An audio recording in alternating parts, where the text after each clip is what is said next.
So next we talk about the effects of a subsidy. Subsidy is nothing but a negative tax. That means the government pays the sellers over and above the market clearing price. That means the sellers can now charge a lower price to consumers because they're already receiving a higher price by the government. So subsidy does good primarily in cases of some protected goods like farm produce to the farmers or so. Okay, so a subsidy can be analyzed in much the same way as a tax. You can think of a subsidy as a negative tax. With a subsidy, the seller's price, as I told you, exceeds the buyer's price, and the difference between the two is the subsidy.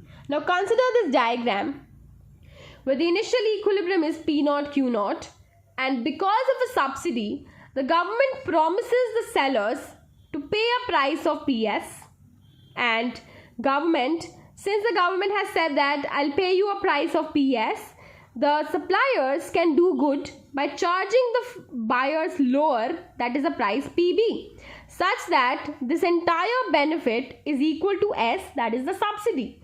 Buyers get to pay a lower price, okay, and sellers get to receive a higher price.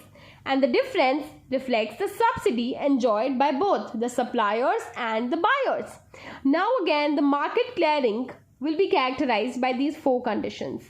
QD is a function of PB. That means at PB, on the demand curve, whatever quantity gets reflected will be the quantity demanded. Okay, so this is quantity Q1.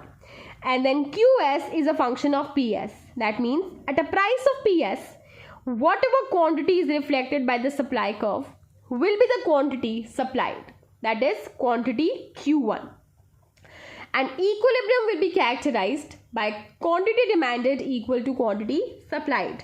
That is QD equals to QS, and that will happen at a quantity of Q1. And the difference between the price sellers receive and the price buyers pay should reflect subsidy is what is happening over here. And here please notice that since demand and supply curves are relatively similarly elastic, so the degree of elasticity is just the same, the share of benefit because of a subsidy is actually equal. So buyers enjoy this portion and sellers enjoy this much, and buyers also enjoy the latter half.